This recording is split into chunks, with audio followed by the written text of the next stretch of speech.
वंदे मातरम उस आधुनिक राष्ट्रवाद की अभिव्यक्ति है जिसने भारत के लोगों को एक राजनीतिक और नैतिक आकांक्षा से जोड़ा,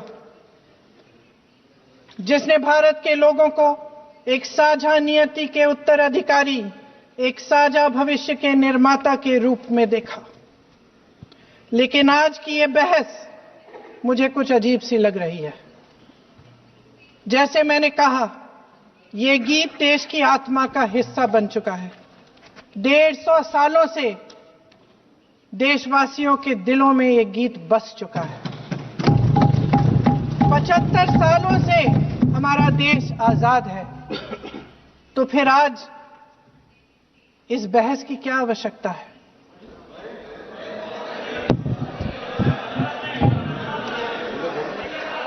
हमारा यहां मकसद क्या है? जनता से हमें दिया गया दायित्व, जनता का विश्वास, उनके प्रति हमारी जिम्मेदारी, हम किस तरह से इसका इस्तेमाल कर रहे हैं, हमें ये सोचना चाहिए। क्योंकि अब इस मोड़ पर हम इस सदन में अपने राष्ट्रगीत पर भी बहस करेंगे। आपने बहस मांगी है, आपने बहस मांगी है।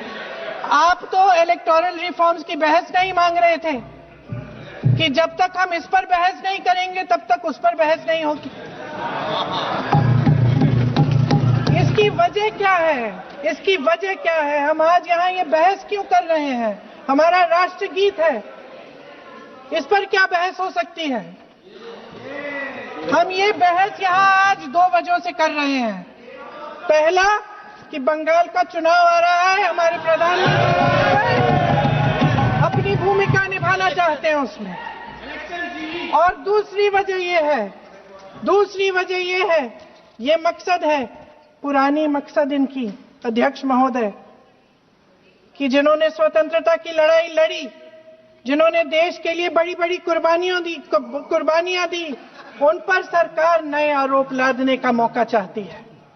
देश का ध्यान फिर से जनता के ज्वलंत मुद्दों से भटकाना चाहती है। यही एक मकसद है आपका। आपका मकसद है कि हम फिर से उसी अतीत में मंडराते रहें, उसी की तरफ हम देखते रहें जो हो चुका है, जो बीत चुका है। क्योंकि ये सरकार वर्तमान और भविष्य की ओर देखना ही नहीं चाहती।